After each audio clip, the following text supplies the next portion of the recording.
आज की भाई अपनी नेक्स्ट क्लास हरियाणा जीके की। ठीक है, तो इसमें आप पढ़ने वाले हैं भाई आज पानीपत जिला। पानीपत जिला इसके अंदर रहने वाला है। और एक बार से बच्चों से रिक्वेस्ट है भाई, चैनल को एक बार जो बच्चा नया देख रहा है वो चैनल को कृपया करके सब्सक्राइब कर लें और शेयर कर दें और क्लास को लाइक कर दें। ठीक है, तो क्लास शुरू करने से पहले आप सभी को भाई जय गौ माता की। ठीक है, तो आप आज पढ़ने वाले हैं पानीपत जिला। कौन सा जिला? पानीपत जिला। ठीक है, पानीपत जिला के अंदर सबसे पहले आपसे पूछ लिया जाए कि पानीपत जिले का उपनाम क्या है। बताना भाई एक बार से बच्चे, पानीपत जिले का उपनाम बताना भाई। क्या है? पनप्रस्थ। शाबाश भाई, क्या है? पनप्रस्थ। पानीपत जिले का क्या है? उपनाम है। कौरवों से पांडवों द्वारा जो 5 गांव मांगे गए थे उनमें से एक था पनप्रस्थ। क्या था? पनप्रस्थ, जिसका कालांतर में नाम क्या हो गया अब बदलकर पानीपत जिला, पानीपत हो गया। ठीक है, अन्य 4 जिले, अन्य जो 4 गांव मांगे गए थे पांडवों द्वारा, जिले नहीं भाई, गांव, वो कौन कौन से थे? सोनप्रस्थ। कौन कौन से थे भाई? सोनप्रस्थ। और बताना इसके अलावा इंद्रप्रस्थ, जिसको आज क्या बोलते हैं आप? दिल्ली। क्या बोलते हैं भाई? दिल्ली। और सोनप्रस्थ को सोनीपत। ठीक है, बागपत जो कहां पर पड़ता है? यूपी में। और एक था तिलपत, एक था तिलपत। ये 5 गांव पांडवों द्वारा किससे मांगे गए थे? कौरवों से। ठीक है नहीं भाई, लेकिन दुर्योधन क्या कह देता है कि भाई 1 इंच जगह भी आप लोगों को नहीं देंगे। ठीक है, एक सुई भर जगह भी आपको नहीं देंगे। उस समय भी क्या थी भाई? राजनीति थी। क्या थी? राजनीति होती थी। ठीक है, क्योंकि देखा होगा आपने महाभारत के अंदर कि दुर्योधन है जो कितने अत्याचार करता है पांडवों पर, लेकिन पांडव अपने राज्य के लिए उनसे हमेशा गिड़गिड़ाहट लगाते रहते हैं, लेकिन अंत में क्या होता है? युद्ध होता है भाई। ठीक है, लेकिन जीत किसकी होती है? धर्म की होती है भाई। आज भी भारत के अंदर वही चीजें हो रही हैं, चुनाव है भाई, जीत उसी की होनी चाहिए जो धर्म के साथ खड़ा है भाई। ठीक है, तो इससे आगे पानीपत जिला का उपनाम पनप्रस्थ। उपनाम नहीं है भाई, पुराना नाम है ये। क्या है? पुराना नाम। अगर आपसे उपनाम पूछूं, क्या पूछूं? उपनाम, तो उपनाम क्या रहने वाला भाई? बुनकरों की नगरी। भाई वो थोड़ा गलत लिख दे रहा। क्या है उपनाम? बुनकरों की नगरी, क्योंकि भाई यहां पर क्या है? हैंडलूम उद्योग है। क्या है? हैंडलूम उद्योग है। हैंडलूम उद्योग क्या है भाई? जो धागों से वस्तुएं बनती हैं। ठीक है, धागों से वस्तुएं बनती हैं, कंबल वगैरह, चादर वगैरह, खेस वगैरह। ठीक है, पहले क्या बनाते हैं? हथकरघे से धागों को बनाते हैं, फिर इन चीजों का निर्माण करते हैं। अकेला पानीपत जिला, अकेला पानीपत जिला 75% कंबल भारतीय सेना के लिए बनाता है। सेना के लिए कंबल कहां से जाते हैं भाई? अपने पानीपत जिला से जाते हैं। लगभग 76% कंबल। कितने भाई? 76% कंबल सेना के लिए कहां से जाते हैं? पानीपत जिला से जाते हैं। और इसको क्या बोला जाता है? बुनकरों की नगरी। उपनाम क्या है? बुनकरों की नगरी। और पुराना नाम क्या था? पनप्रस्थ था, पानीपत का। ठीक है भाई, कर लोगे? तो आपसे भी से अगर पूछ लिया जाए पानीपत जिले का क्षेत्रफल, क्या पूछ लिया जाए? पानीपत जिले का क्षेत्रफल बताना भाई से बच्चे, एक बार कमेंट करना। पानीपत जिले का क्षेत्रफल कितना है? 1268 वर्ग किलोमीटर। ठीक है नहीं, 1268 वर्ग किलोमीटर क्या है? पानीपत जिले का। इससे पीछे वाली क्लास में करा था फतेहाबाद जिले का क्षेत्रफल। ध्यान में एक बार आंसर से बच्चे, फतेहाबाद जिले का क्षेत्रफल कितना है? 2538 वर्ग किलोमीटर। क्या है? 2538 वर्ग किलोमीटर है। इसके बाद पानीपत जिला के अंदर साक्षरता दर कितनी रही है भाई? बताना एक बार, पानीपत में कितने लगभग पढ़े हुए लिखे लोग हैं? तो इसके अंदर है भाई 73% के आसपास क्या है? पढ़े हुए लिखे लोग हैं। वहां पर कितने हैं? 73% पढ़े लिखे लोग हैं। ठीक है भाई, कर लोगे? क्लास समझ में आ रही है तो एक बार भाई सभी बच्चों से रिक्वेस्ट है कि एक बार चैनल को सब्सक्राइब जरूर करें, जो नए बच्चा क्लास को देखता है। ठीक है भाई, हरियाणा एग्रीकल्चर और उसकी भी क्लासेस का चैनल के ऊपर हम डालने का काम करेंगे। ठीक है, अच्छा अगर आपसे पूछूं इसके अंदर तहसील, क्या पूछूं? तहसील। पानीपत जिले की तहसील बताना वैसे बच्चे एक बार, क्या है? पानीपत जिले की तहसीलें कौन कौन सी हैं? एक बार आप क्या करोगे? कमेंट कर दोगे भाई। पानीपत की तहसील, एक तो भाई जो आप पानीपत जिला पढ़ रहे हैं वो खुद ही क्या है? तहसील है। क्या है?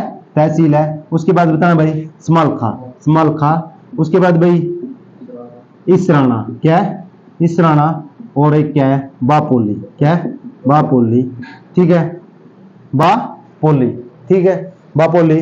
वेरी इंपॉर्टेंट, बापोली की एक खासियत बात क्या है भाई, ठीक है क्या है बापोली के अंदर एक खासियत बात है वो बताना एक बार सही बच्चे भाई, क्या है यहाँ पर बापोली जगह है जो वहां पर क्या है भाई तेल शोधक कारखाना है, क्या है तेल शोधक कारखाना है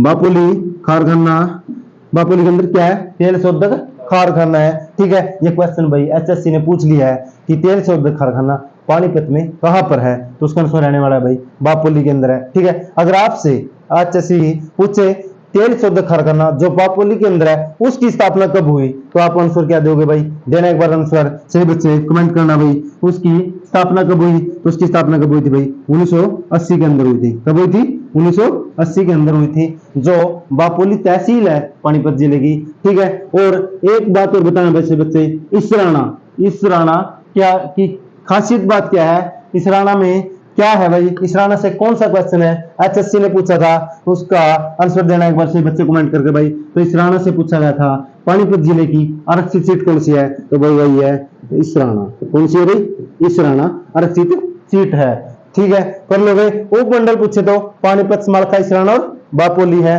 ठीक है नहीं। और आपसे एक उप तहसील पूछे तो पानीपत के अंदर एक उप तहसील है भाई, कौन सी है, देना आंसर एक बार से बच्चे, उप तहसील कौन सी है भाई, कौन सी है मतलोडा, शाबाश भाई कौन सी है मतलोडा उप तहसील है भाई पानीपत के अंदर एकमात्र, ठीक है कर लोगे। मेरे ख्याल से आप सभी को समझ में आ रही होगी क्लास भाई, देना एक बार आंसर पानीपत जिला की स्थिति भाई बताना मैप के अंदर कौन कहां सी है, एक बार मैं तब तक बोर्ड को साफ करता हूं भाई, ठीक है।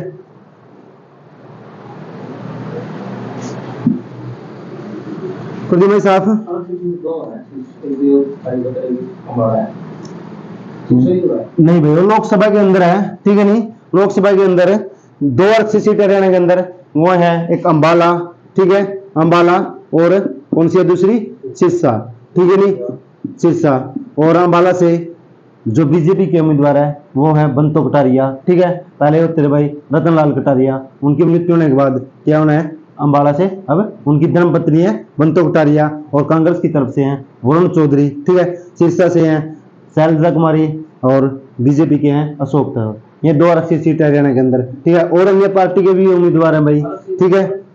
आरक्षित मतलब रिजर्व सीटें होती हैं भाई जो तय की होती हैं, ठीक है तय का मतलब वो आरक्षित सीट होती हैं, यानी उनके ऊपर आरक्षण से जो सीटें होती हैं उनके उम्मीदवार खड़े होते हैं जिनको भाई हरियाणा के अंदर या भारत के अंदर आरक्षण है, ठीक है नहीं। जैसे एससी बीसी यानी एससी की जो सीट होती हैं, ठीक है एससी की जो सीट होती हैं वही सीटें होती हैं ये तय की होती हैं भाई, इन पर सिर्फ एससी का ही उम्मीदवार यानी शेड्यूल कास्ट का ही उम्मीदवार खड़ा हो सकता है,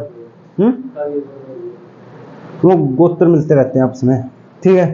तो उपनाम अगर आपसे मैं पानीपत जिले की स्थिति पूछूं भाई हरियाणा के अंदर, तो ऐसे आप एक चित्र सा बना लोगे, मान लेते हैं पानीपत जिला इस साइड है, इसी साइड है भाई, ठीक है मैप के अंदर पानीपत जिला इस साइड है, तो बताना एक बार सही बच्चे इसके ऊपर कौन है, इसके ऊपर कौन है उत्तर में पानीपत के, तो कौन है भाई करनाल है, कौन है करनाल। और इस साइड बताना भाई इस साइड कौन है जींद है, इस साइड पश्चिमी साइड कौन है जींद, और दक्षिणी साइड कौन सा है भाई सोनीपत, कौन सा है सोनीपत। इन जिलों को इसकी बाउंड्री टच करती है, और पूर्व में कहा किसको टच करती है यूपी को, और इस साइड से जो अपनी यमुना नदी है हरियाणा और यूपी के बीच में क्या बनाती है सीमा बनाने का कार्य करती है। आएगा समझ में भाई, तो यूपी ठीक है, तो पानीपत जिले की आप स्थिति समझ गए होंगे, उत्तर में करनाल है और दक्षिण में कौन है सोनीपत और पश्चिम में जींद, पूर्व में कौन है यूपी। समझ में आ रही है क्लास, अगर आपको क्लास अच्छी लग रही है तो एक बार शेयर जरूर कर दें। आज बस बताना भाई एक बार आंसर देना सही बच्चे, पानीपत जिले की स्थापना, पानीपत जिले की स्थापना कब हुई थी भाई, एकमात्र ऐसा जिला जो दो बार बना है वो है पानीपत भाई हरियाणा के अंदर। आज वर्तमान में कितने जिले हैं 22 जिले हैं भाई, और लोकसभा की 2 आरक्षित सीटें हैं, टोटल सीट कितनी है 10 सीटें हैं, और लेकिन विधानसभा की हरियाणा के अंदर टोटल आरक्षित सीट कितनी है देना एक बार सभी बच्चे, तो हरियाणा के अंदर शेड्यूल कास्ट के लिए टोटल आरक्षित सीट हरियाणा के अंदर 17 सीटें हैं भाई, ठीक है। और टोटल विधानसभा की कितनी सीटें हैं 90 हैं, लेकिन एक राज्यपाल अपनी तरफ से मनोनीत कर सकता है, तो कितनी सीटें हो सकती हैं 93 सीट हो सकती है भाई, कर लो गए आई बात समझ बताना भाई आंसर पानीपत जिले की स्थापना, पानीपत जिले की स्थापना कब हुई? पानीपत जिले की स्थापना कब हुई थी भाई? 1 नवंबर 1979 को पानीपत जिले को स्थापना हुई, ठीक है नहीं। और इसके साथ अन्य 3 जिले और बने, उनको बोलते हैं भाई आप, अगर ठीक से याद करोगे तो कृपा, क्या बोलोगे? कृपा। जो के ए है भाई साइलेंट है, ए से कोई भी मतलब नहीं है। के से कौन बना था? कैथल। के से कौन बना था भाई? कैथल। उसके बाद आर से रेवाड़ी, और एक बार बताना भाई से बच्चे, पी से पानीपत, और वाई से यमुनानगर भाई। वाई से कौन बना था? यमुनानगर। आई बात समझ में भाई? कर लो मेरे ख्याल से सही बच्चे, ठीक है नहीं। 1 नवंबर 1980 को हरियाणा के अंदर 4 जिलों की स्थापना की गई, कैथल, रेवाड़ी, पानीपत और यमुनानगर, जिसको आप बोल सकते हो कृपा, ठीक है नहीं। के से कैथल, आर से रेवाड़ी, पी से पानीपत, वाई से यमुनानगर, ठीक है। जब 1 नवंबर 1979 को जब जिला बना पानीपत, उस समय हरियाणा के सीएम कौन थे? दयानंद इकबाल भाई। जब ये 4 जिलों की स्थापना की गई, उस समय हरियाणा का सीएम कौन था? तो उस समय हरियाणा का सीएम था भाई चौधरी देवीलाल। कौन थे भाई? चौधरी देवीलाल। उस समय हरियाणा क्या थे? मुख्यमंत्री थे भाई। आई बात समझ में? तो जब पहली बार पानीपत जिला बनता है, या अन्य उसके साथ मान लेते हैं सारे जिले की जब स्थापना होती है 1 नवंबर 1979 को, उस समय हरियाणा के सीएम यानी मुख्यमंत्री कौन थे? चौधरी देवीलाल थे भाई, ठीक है। कौन थे? चौधरी देवीलाल। दोबारा भाई पानीपत जिले को किस में मिला दिया जाता है? अच्छा भाई, देनानुसार अपना सभी बच्चे, पानीपत जिला किस जिले से अलग होकर बना? पानीपत जिला किस जिले से अलग होकर बना? बताना भाई एक बार से बच्चे। तो उस जिला का नाम था भाई करनाल। पानीपत किस जिले से अलग होकर बना था? करनाल जिले से अलग होकर बना था। दोबारा फिर पानीपत जिले को किस में मिला दिया जाता है? करनाल के अंदर मिला दिया जाता है। कब मिला दिया जाता है भाई? 24 जुलाई 1991 को। देना भाई अनुसार से बच्चे, दोबारा पानीपत जिले को करनाल के अंदर मिलाने का कारण बताना अपनी अपनी राय, ठीक है। दोबारा पानीपत जिले को करनाल के अंदर मिलाने का क्यों मिला गया? तो इसका कारण था भाई, तहसील थी असंध। कौन सी? असंध। जब शुरुआत में असंध तहसील को किस में मिला दिया जाता है? पानीपत जिले के अंदर मिला दिया जाता है। लेकिन दोबारा पानीपत जिला बनता है, तब तहसील कौन सी मिला दी? असंध तहसील किसमें शामिल कर दी जाती है? करनाल के अंदर, ठीक है। तो 24 जुलाई 1991 को पानीपत जिला किसमें शामिल कर दिया जाता है भाई? करनाल को। तो देना एक बार अनुसार सभी बच्चे, दोबारा पानीपत जिला कब बना? दोबारा पानीपत जिला कब बना भाई? असम को किसमें शामिल कर दिया जाता है? करनाल में। पानीपत से हटाकर, ये इसका रीजन देते हैं भाई, ठीक है। दोबारा कब बना? 1 जनवरी 1992 को। देखना भाई दिखाई दे रहा है क्या एक बार? 1 जनवरी दिखाई नहीं दे रहा भाई? 1 जनवरी 1992 को क्या है? दोबारा पानीपत जिला बना दिया गया। 1 जनवरी 1992 को पानीपत दोबारा जिला बना दिया जाता है। और उस समय हरियाणा के सीएम कौन होते हैं भाई? उस समय हरियाणा के सीएम होते हैं भजन लाल। कौन होते हैं भाई? भजन लाल, जिसको राजनीति का क्या बोला जाता है हरियाणा के अंदर? चाणक्य बोला जाता है, ठीक है। तो उस समय भजन लाल हरियाणा के क्या होते हैं? सीएम होते हैं। इसको हरियाणा के अंदर क्या बोला जाता है भाई? राजनीति का चाणक्य है, ठीक है। कर लो भाई, मेरे ख्याल से समझ में आ गया आप सभी को, ठीक है। तो एक बार बोर्ड को साफ कर देते हैं भाई इतना।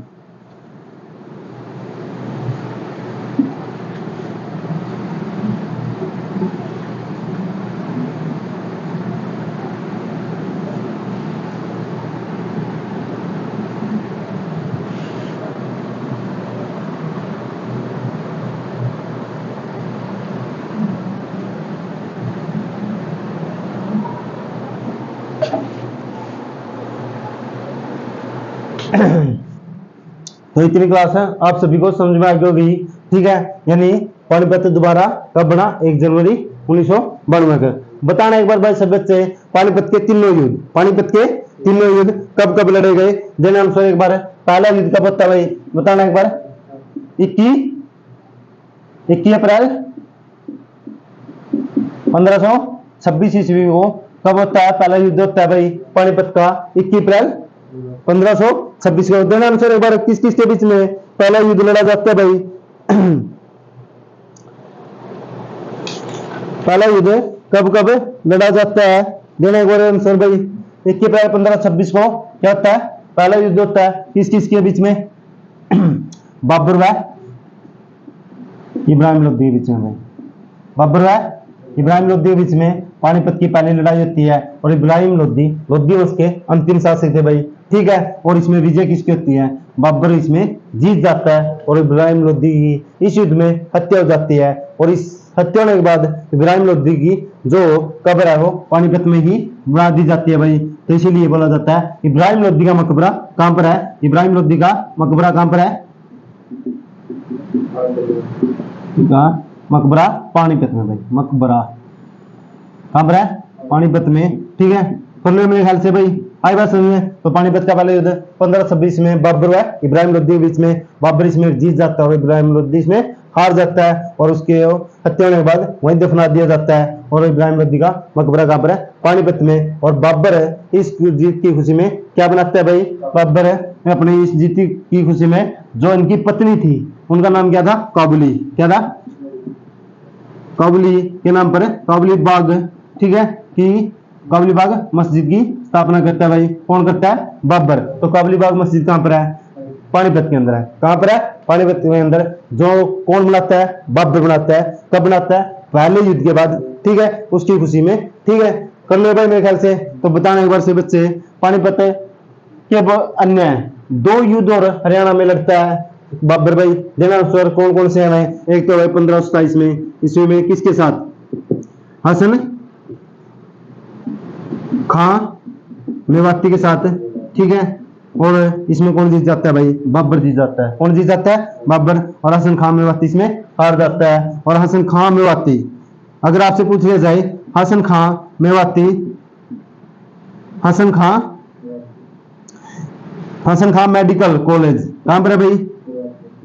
मेवात के अंदर है। और मेवात का दूसरा अब नाम क्या है? नू। क्या है? नू। तो नू के नलहड़ में हसन खां मेवाती मेडिकल कॉलेज है भाई, नलहड़ में। कहां पर? नलहड़ में। नलहड़ कहां पर पड़ता है? नू के अंदर, ठीक है। और ये बाबर कब लड़ता है इनसे? 1527 ईस्वी में, ठीक है। आए बस में हसन खां मेवाती के साथ। कर ले भाई। उसके बाद 1530 ईस्वी में, कब? 1530 ईस्वी में कैथल रियासत के कौन थे राजा भाई? मोहन सिंह मंडार के साथ भी इनका युद्ध होता है भाई, ठीक है। किसके साथ? कैथल रियासत के शासक कौन थे?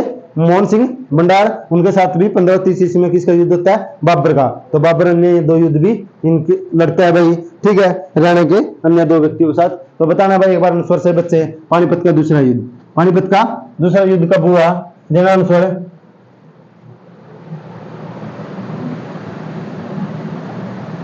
5 नवंबर कब हुआ था पानीपत का युद्ध? 1556 ईस्वी में पानीपत का दूसरा युद्ध लड़ा गया भाई, ठीक है। किस चीज के बीच में? बैरम खां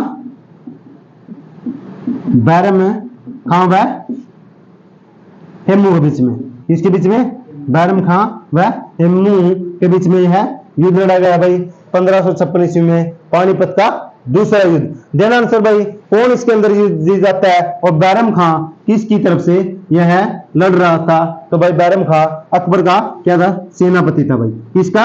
अकबर का सेनापति था। और इस युद्ध में हेमू की आंख में तीर लगने की वजह से हेमू नीचे गिर जाता है और बैरम खां क्या है? उसकी हत्या कर देता है। तो इस प्रकार बैरम खां इस युद्ध में जीत जाता है भाई, यानी अकबर इस युद्ध को जीत लेता है, पानीपत के दूसरे युद्ध को। और हेमू है जो अंतिम क्या था? हिंदू शासक था, अंतिम हिंदू शासक। और ये कहां के थे?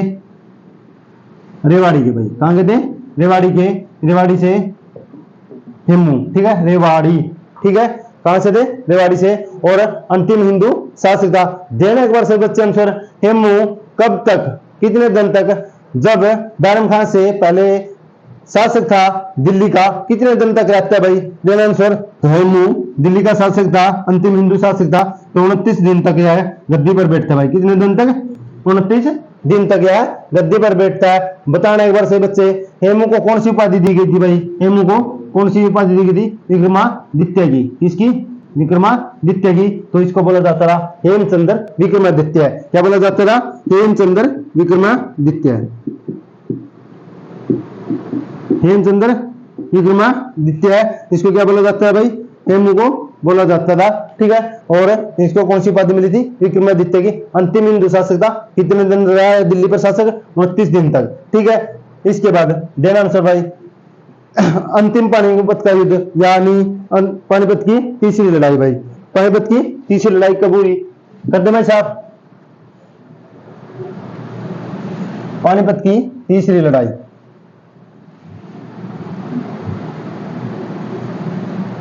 पानीपत की तीसरी लड़ाई कब हुई थी भाई?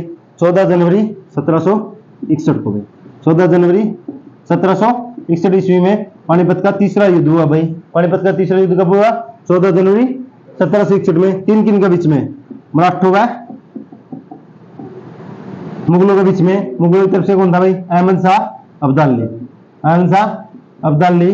और मराठों की तरफ से कौन था? सदाशिव राव बाऊ भाई। सदाशिव राव बाऊ, जो मराठों की तरफ से लड़ा रहा था भाई, और मुगलों की तरफ से अहमद शाह अब्दाली। बताना भाई कौन इस युद्ध के अंदर जीत जाता है? तो ये पानीपत का अंतिम युद्ध भी यानी तीसरी लड़ाई भी कौन जीतता है भाई? अहमद शाह अब्दाली। और कौन हार जाते हैं? मराठे इस युद्ध के अंदर हार जाते हैं भाई, यानी सदाशिव राव बाऊ इस युद्ध के अंदर हार जाता है। और 14 जनवरी को क्या मनाया जाता है? मराठा शौर्य दिवस भाई। मराठा शौर्य दिवस कब मनाया जाता है? 14 जनवरी को। ये थे भाई पानीपत के तीनों युद्ध। ठीक है, आए बात समझ में? कर लो भाई, मेरे ख्याल से आप सभी को समझ में भी आ गए होंगे अच्छे से। तो अब कर लेते हैं इसके पर्यटन स्थल में। क्या कर लेते हैं? पर्यटन स्थल। बताना भाई पानीपत में कौन कौन से पर्यटक स्थल है? देना एक बार ऑनलाइन वाले से बच्चे आंसर, कौन कौन से पर्यटक स्थल है? तो पहला पर्यटक स्थल है पानीपत के अंदर कौन सा भाई? Sky lark. Sky lark. और बताना भाई एक बार। ठीक है, स्काई लार्क पानीपत में बताने हैं भाई सभी। दूसरा कौन सा है? ब्लू जे। ब्लू जे पानीपत के अंदर क्या है? पर्यटक स्थल है। ठीक है, और बताना भाई सभी बच्चे। काबुली बाग मस्जिद भाई, जामा मस्जिद, काबुली बाग मस्जिद, देवी तालाब कहां पर है? पानीपत के अंदर है भाई। शिव शनि धाम कहां पर है? पानीपत के अंदर भाई, शिव शनि धाम। ठीक है, तो कौन सा? सलारगंज गेट भी कहां पर है भाई? पानीपत के अंदर। तो पहले एक बार ये देख लेते हैं। तो स्काई लार्क कहां पर है भाई? पानीपत के अंदर। तो इसको याद करने की ट्रिक है स्काई। क्या है? स्काई। स्काई क्या बोलते हैं? आसमान।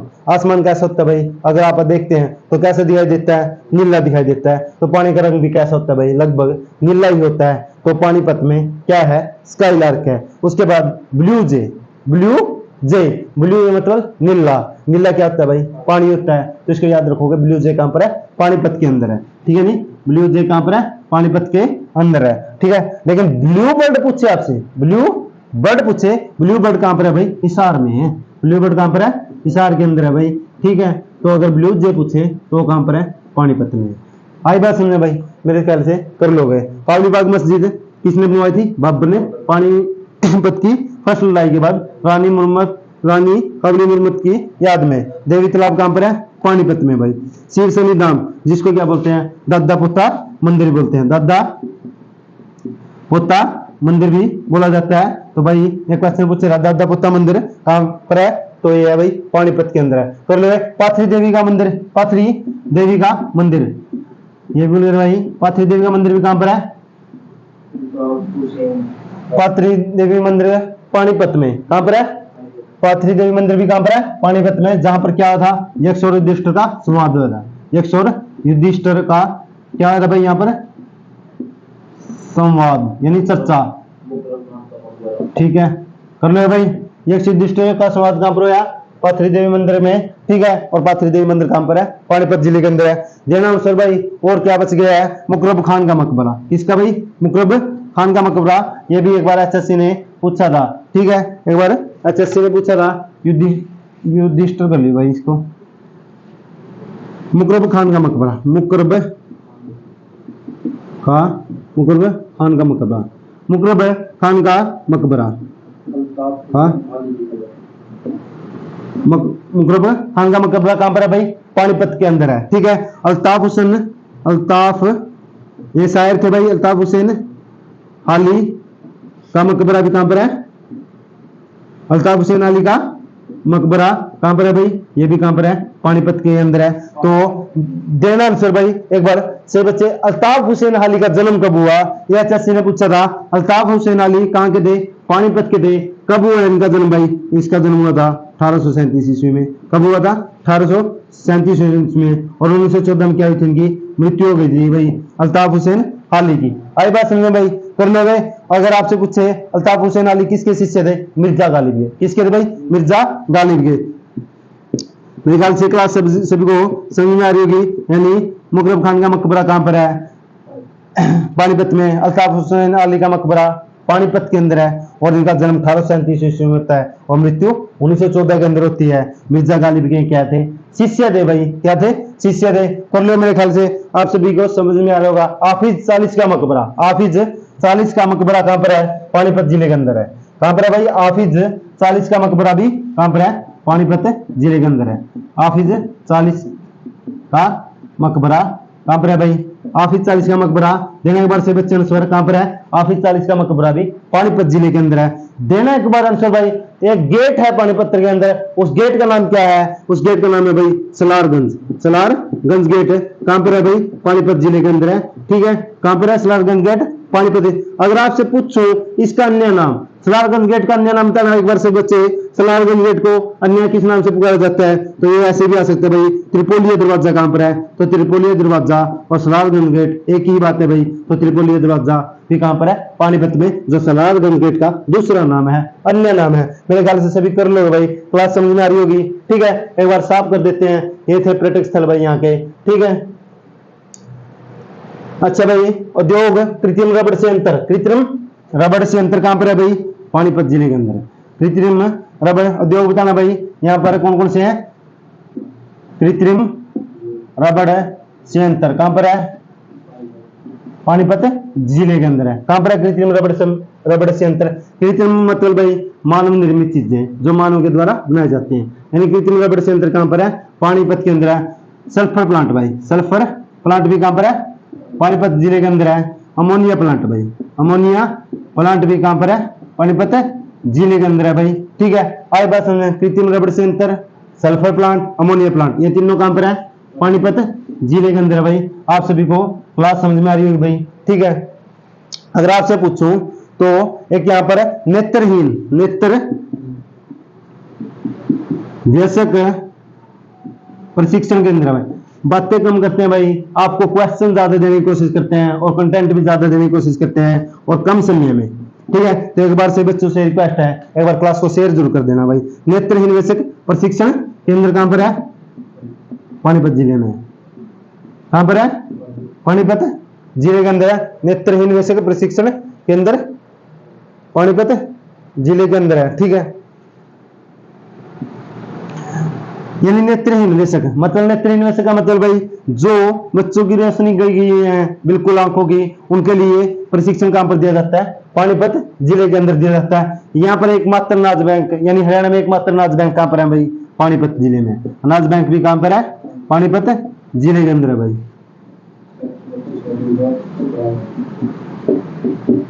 और इसकी स्थापना कब की गई? 2017 के अंदर। कब की गई भाई? 2017 के अंदर। अनाज बैंक कहां पर है? पानीपत जिले में। कब की गई स्थापना? 2017 के अंदर इसकी स्थापना कर दी गई थी भाई। ठीक है, तो नेत्रहीन वयस्क प्रशिक्षण के अंदर पानीपत, अनाज बैंक पानीपत जिले में।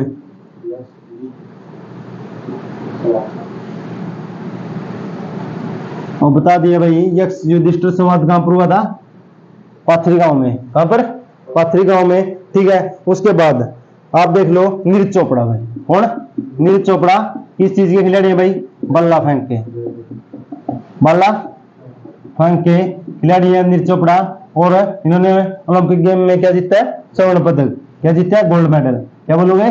गोल्ड मेडल और स्वर्ण पदक। बताना भाई एक बार से बच्चे, गोल्ड मेडल वाले को लिए हरियाणा सरकार कितने रुपए देती है? कितने रुपए देती है भाई? जो फर्स्ट आता है उसके मिलते हैं भाई 6 करोड़। कितने मिलते हैं? 6 करोड़ रुपए देती है हरियाणा सरकार जो गोल्ड मेडल लेकर आता है ओलंपिक गेम्स में। तो नीरज चोपड़ा गोल्ड मेडल लेकर आए थे भाई, स्वर्ण पदक। ठीक है, किस खेल में? भाला फेंक में। और नीरज चोपड़ा खंडरा गांव के हैं जो पानीपत जिले के अंदर है। कहां पर? खंडरा गांव के। कहां पर पड़ता है भाई? पानीपत में। कहां पर पड़ता है? पानीपत जिला में। ठीक है, पढ़ लो मेरे ख्याल से लगभग आपको इसके सारे के सारे क्वेश्चन करा दिए हैं भाई। ठीक है, जो वेरी इंपॉर्टेंट थे सभी के सभी। ठीक है, तो एक बार क्लास को जरूर शेयर कर देना भाई, और अधिक से अधिक बच्चे इस क्लास को जरूर देखें। तो ये था अपना पानीपत जिला, जो भी प्रश्न बनते हैं भाई लगभग आपने इसमें कराने की कोशिश किया है। तो सभी बच्चों से रिक्वेस्ट है भाई पढ़ना स्टार्ट कर दे, क्योंकि जल्द ही आपको सामने सीईटी 2024 और हरियाणा पुलिस का पेपर आएगा। ठीक है, क्योंकि चुनाव खत्म होने वाले हैं और आचार संहिता लगभग 6 जून को हट जाएगी भाई। ठीक है, तो कुछ ही दिन बचे हैं ना, कुछ ही दिन बचे हैं, और आपको एसएससी के चेयरमैन भी के लिए प्रपोजल कर दिया है हरियाणा सरकार ने, इसको हिम्मत सिंह को, किसको, हिम्मत सिंह को। ठीक है, तो आप सभी से रिक्वेस्ट है पढ़ाना शुरू कर दें और अधिक से अधिक तैयारी में जुट जाएं अभी से। और जो बच्चा पढ़ना नहीं शुरू कर रहा है भाई वो फिर पीछे रह जाएगा, क्योंकि जो बच्चे अभी तैयारी कर रहे हैं, जो बच्चे अभी से लगे रहे हैं एग्जाम की तैयारी में, तो वो क्यों ना वो अधिक से अधिक स्कोर लेकर आएंगे अपना, और अपनी सिलेक्शन को ले जाएंगे। क्योंकि हरियाणा सरकार क्या पता भाई 6 मंथ बचेंगे, उसमें ग्रुप डी का एग्जाम ले ले, नया सीटी ले ले और उसमें भर्ती करने लग जाए भाई, तो आप देखोगे कि कहेंगे बच्चा लग गया, वो बच्चा लग गया जो पढ़ रहा था। तो प्लीज आपसे भी रिक्वेस्ट है, यह जरूरी नहीं है कि भाई क्लास यही देखें, किसी भी यूट्यूब से, किसी भी सेंटर से अपनी तैयारी को कंटिन्यू रखें और जल्द ही अपनी सिलेक्शन लेने का प्रयास करें भाई। ठीक है, तो आप सभी से यही रिक्वेस्ट है। धन्यवाद आज होगी आप सभी के लिए। ठीक है भाई, तो नेक्स्ट क्लास जल्द ही लेके आएंगे।